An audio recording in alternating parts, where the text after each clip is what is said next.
My friends, in politics, no one is remotely indispensable.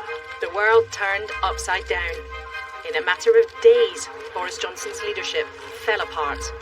In the last few minutes, news that the Health Secretary, Sajid Javid, has just resigned. Rishi Sunak has just announced his resignation. 5 ministers resigning in one go. He was my boss, and if you haven't got confidence, you just should be honest with them as well as yourself. Some of us are still absolutely shell-shocked. I think it's very sad, but it's politics. I mean, it's a bit like in The Godfather when they do unspeakable things. A scandal too far. I was just feeling this headache is just not going away. Another story that didn't add up. In hindsight, it was the wrong thing to do. You can't lie your way through crises, you've got to tell the truth. I've f***ed Boris Johnson's dizzying ups and his crashes down for nearly 10 years. I thought I got through this interview already, folks. I mean, what's going on? She keeps asking me questions. Despite mess after mess, Boris Johnson was adamant he'd stay in number 10. But even the great survivor couldn't stop his downfall. Them's the breaks. Tonight, what on earth went on?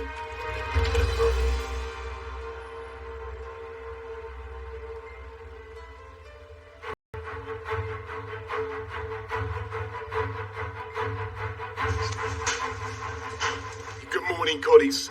Thank you very much. It was no secret that Boris Johnson had been in trouble. But the cameras in Cabinet were meant to show business as usual. We are now able to introduce, as of tomorrow, the single biggest tax cut in a decade. He didn't know that 2 men at the table were thinking about when to quit. On that Tuesday morning, I hadn't totally made up my mind, but it was really, I was really wrestling with it.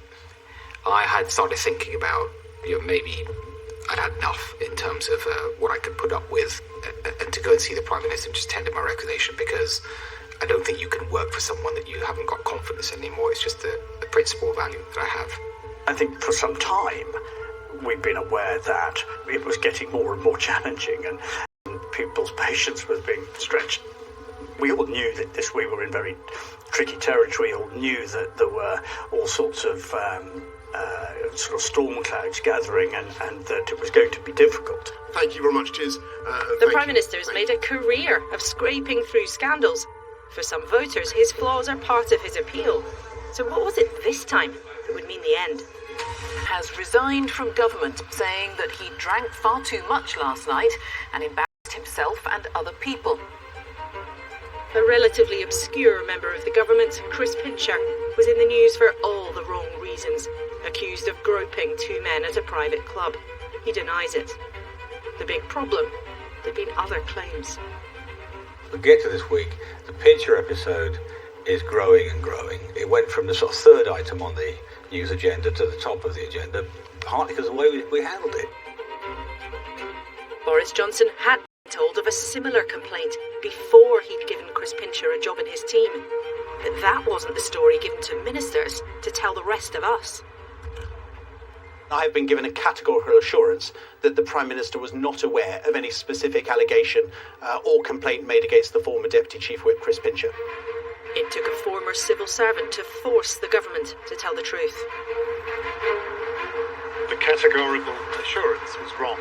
What do you make of that? I do not think that is the way to behave.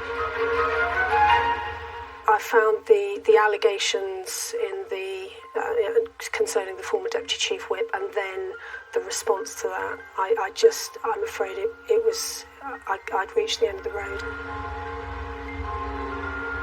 A minister was sent out badly briefed with things which turned out to be untrue. And clearly, you can't lie your way through crises, you've got to tell the truth. Someone who was a senior minister, until a few days ago at least, told me you could argue that the mess around Chris Pincher was sordid, but not disastrous. Yet it confirmed a view for most people around here that the Downing Street operation just wasn't working. And it riled them, because it wasn't the first time that Number 10 had responded to a problem with a version of events that ministers were instructed to repeat on TV that a few days later turned out not to be true. Downing Street's version of events had unravelled. Boris Johnson had to admit it was wrong. Day after day after day, people speaking on your behalf were talking rubbish. I don't know. I wasn't. I'm afraid focusing on other things at the time. But what I'm telling you now is my recollection of events. What I was being told on whether it's on parties or other things from people working in number 10, some people, was trying to reassure me, listen, there's nothing to see here, it's not a problem. So I gave the benefit of the doubt. I was sent out to do the media rounds every so often, and you'd go on to talk about something that was really important, you're really excited about, you hoped was going to make a real difference, and Ministers clearly began to think that they couldn't rely on the briefings they were being given by number 10. Once you reach that point, it really is over, and so we've seen.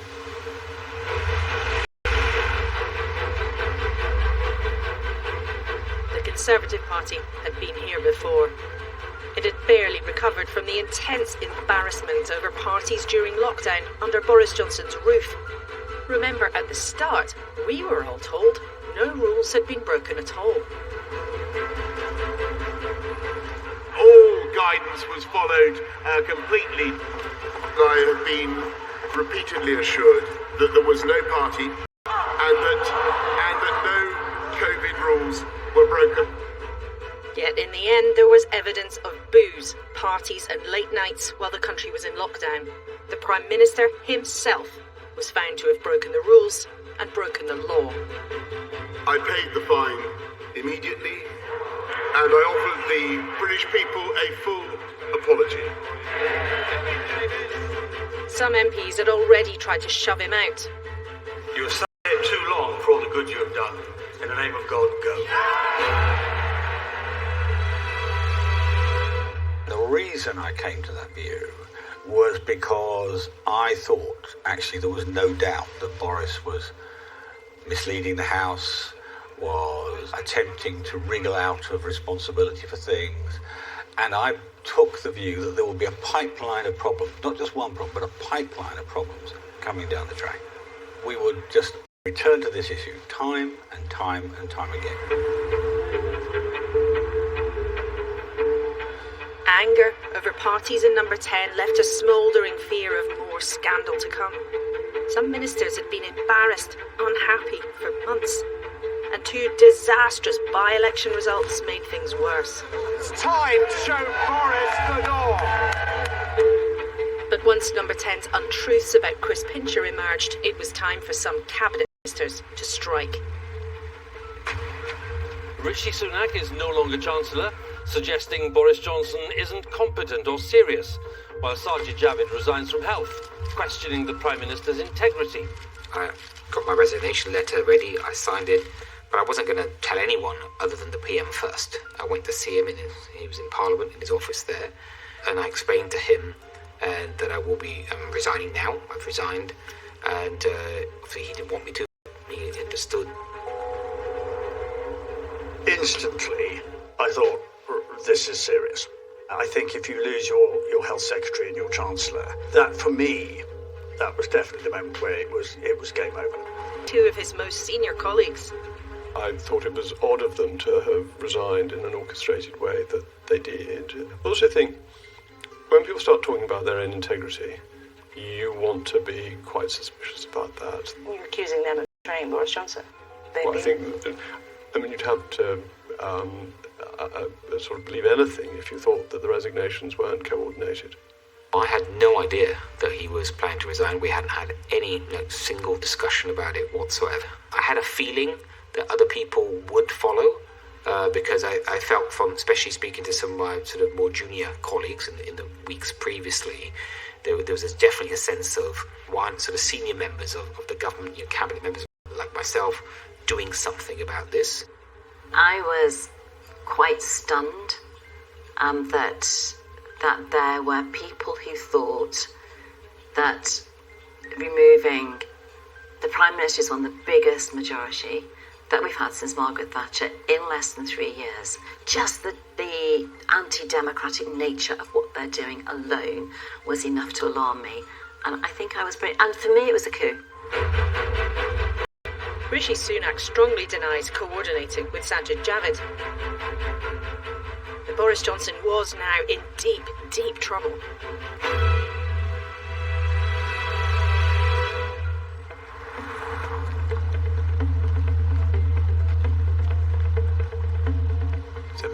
To 8, the drama in Westminster across the front pages, of course. The Sun says Boris Johnson's got a last chance, as it put it. Time is running out.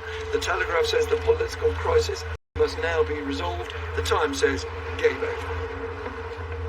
By 9 a.m, there'd already been a dozen resignations.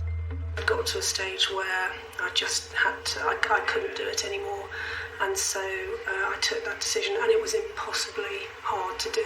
Not that I ever thought about how I'd write a resignation letter, but I found myself drafting it around the school run on the Wednesday morning. That's how quick it was. Any other Prime Minister would have headed for the door himself. Then Boris Johnson's old frenemy arrived. Michael Gove turned up with a message. With so many ministers going, including in his own department, with more to come, it was over. He told his boss he should spare himself the embarrassment of being dragged down by backbenchers, but Mr. Johnson told him he would fight and believed he could stay. Remember, it was Michael Gove who spiked Boris Johnson's attempt to become Prime Minister back in 2016, an awkward echo of the two men's tricky past.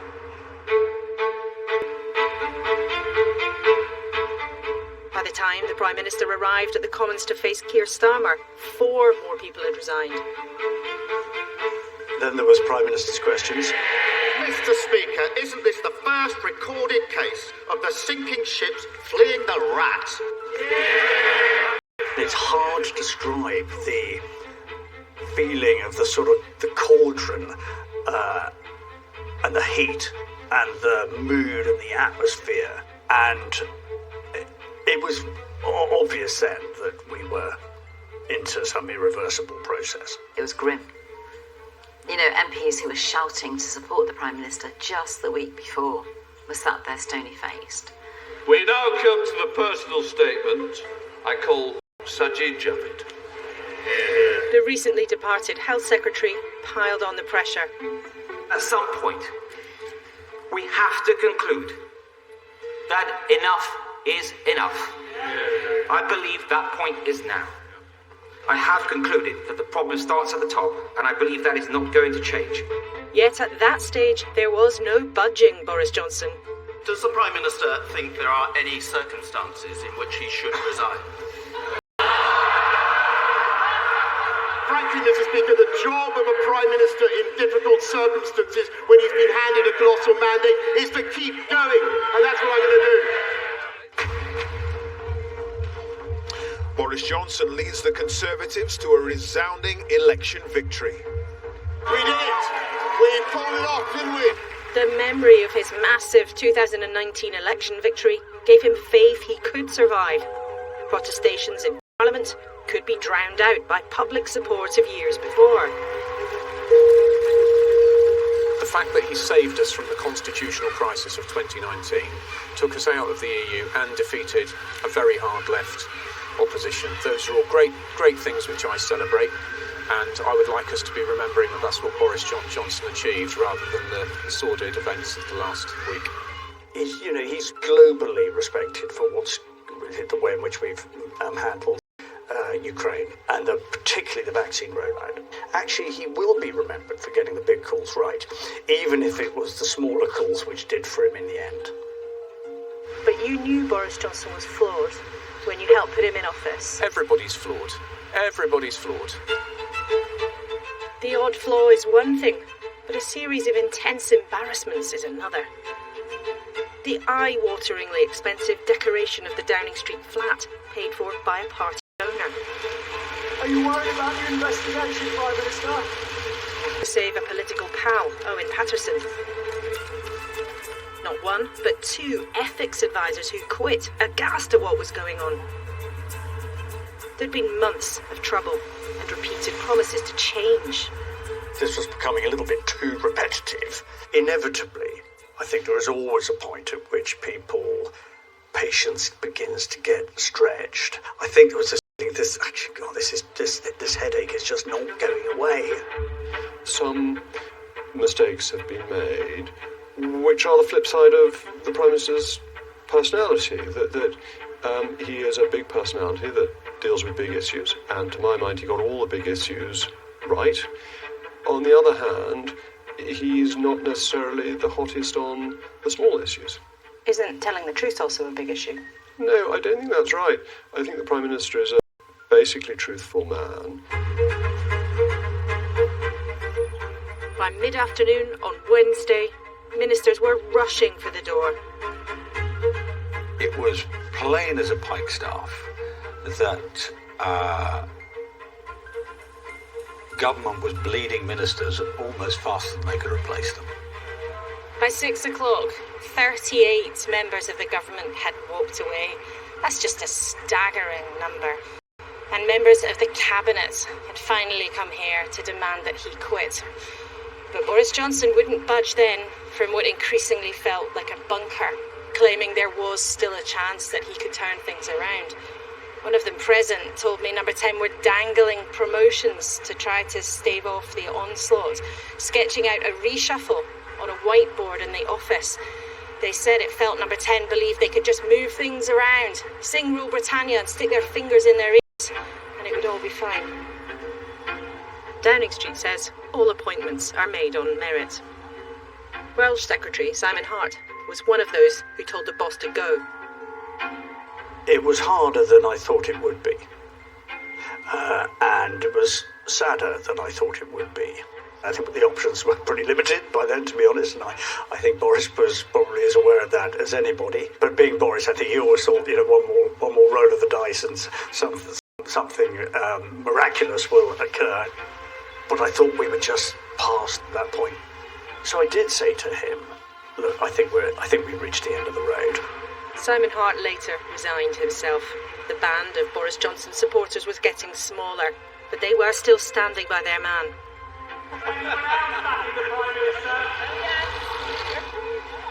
I was never going to desert him, and I was never going to betray him. One member of Camp Johnson told me there was a sense of being bewildered. They were aware they were in trouble, but they didn't think it was terminal. And a clutch of cabinet ministers arrived and took that side too, questioning whether outside this postcode things were really that bad at all. There were hours of tortured discussion, Boris Johnson still telling colleagues he could and should stay, shored up by a dwindling bunch of colleagues. But they were losing the argument. As Boris Johnson left the office for his flat upstairs, he was realising the fight was in vain. But when the intelligence came in as to who was going to resign the next day and who was going to be handing their letters in, it became apparent we can't withstand this. And he made the decision late that night that he would stand down the following morning.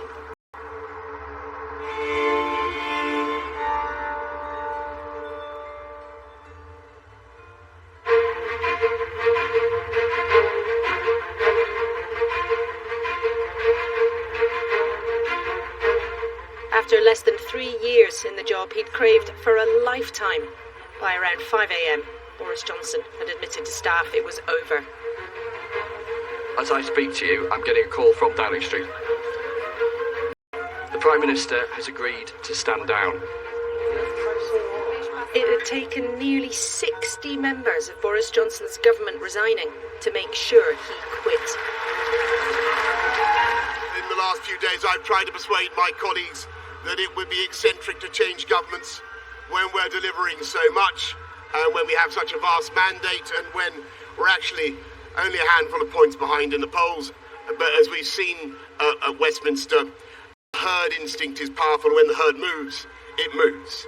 And my friends, in politics, no one is remotely indispensable. Vintage Johnson. Those who shoved him out branded eccentric. Little sign of remorse. Thank you all very much. Thank you. In the end, it's simple. Tory MPs had just had enough. Boris Johnson's anarchic style, his devil-may-care attitude, had taken him and them a long way. It had given them power, an opportunity. But many of them were sick of cleaning up his mess, sick of not being able to trust what was coming out of Number 10, sick of Downing Street's attitude to the truth. The Tory circus revolved around Boris Johnson for so long, but within hours, it was all about who.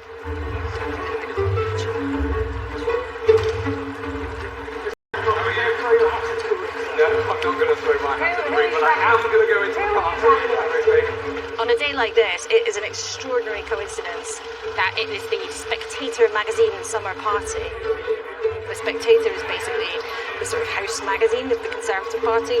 It's even the magazine that Boris Johnson himself used to edit. And on the day that they've got rid of him, the top cream of sort of Tory society will all be piling into there, along with lots of journalists. There are a couple of hundred people, the sort of A-list of the Tory party, like Michael Gove. Evening. Rishi Sunak, the Chancellor, until a few days ago. Nadhim Zahawi. And they're all in there, fresh in the flesh, schmoozing, having the odd whisper in the odd ear. There's some very powerful people in there with a lot of money and a lot of influence. Boris Johnson's leadership was barely over, but the race to replace him had already started.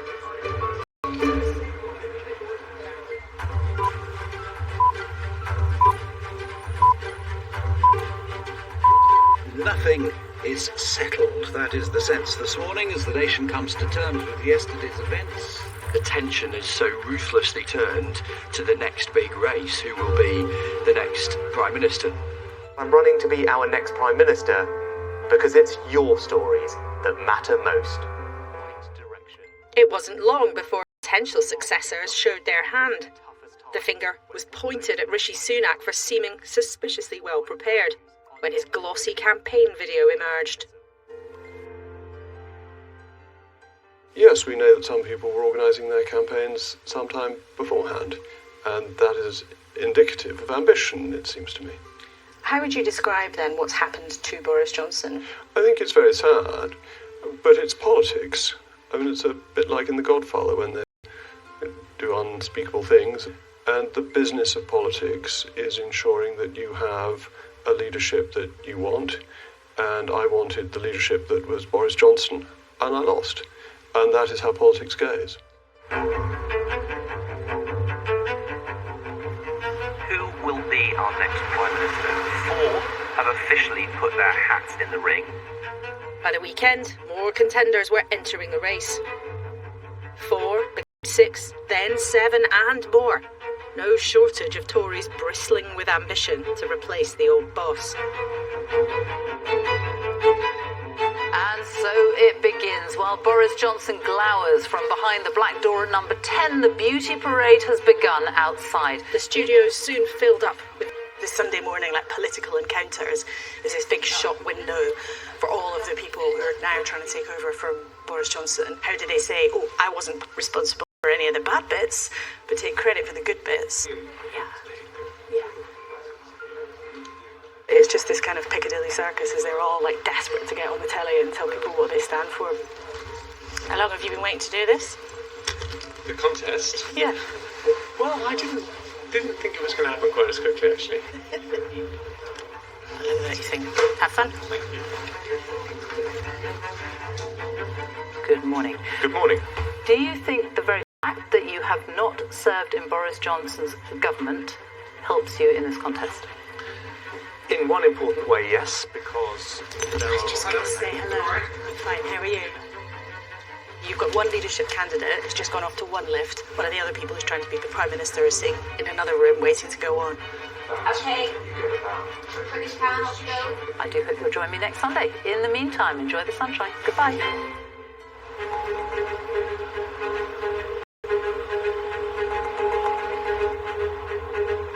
After a frantic few days in Westminster, the contest to succeed Boris Johnson as Prime Minister will not be settled until September. There are recriminations already about how it started. Rishi Sunak appears to be in front. Sajid Javid is out of the running. Boris Johnson is bust, but it's the Tory party too. Those vying to take over have not. But what has he left behind? Without question, he's a Prime Minister that matters and always will. He took us out of the European Union and that changed the course of our history. You were never going to get just, an ordinary Joe. We all knew that. We knew what Boris was like before we voted him. I've heard over the past few days many members of the public saying, we know what he's like. That's why we voted for him. We make gaffes, we make mistakes, we haven't got perfect lives. And we voted for Brexit. That's why we voted for him. I think we always thought with Boris Johnson it was a little bit death or glory. He might, we always knew it was going to be a roller coaster ride. There was never any doubting his ambition. The last few manic years, politically, belonged to him. Yet there were always doubts about his ability to do the job. His troubled relationship with the truth, his desire to court controversy that sometimes drowned everything else out.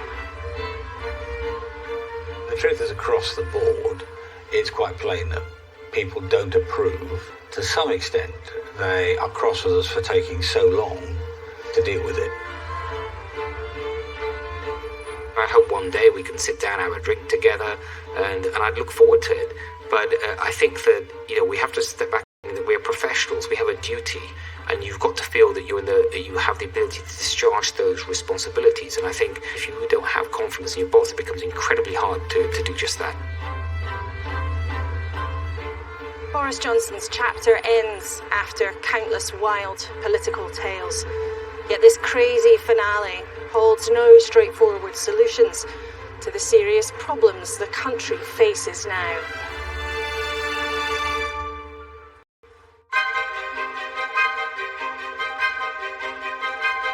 A leather rhinoceros and a pocket-sized racing car, both up for some TLC next on BBC One. More transformations in the repair shop.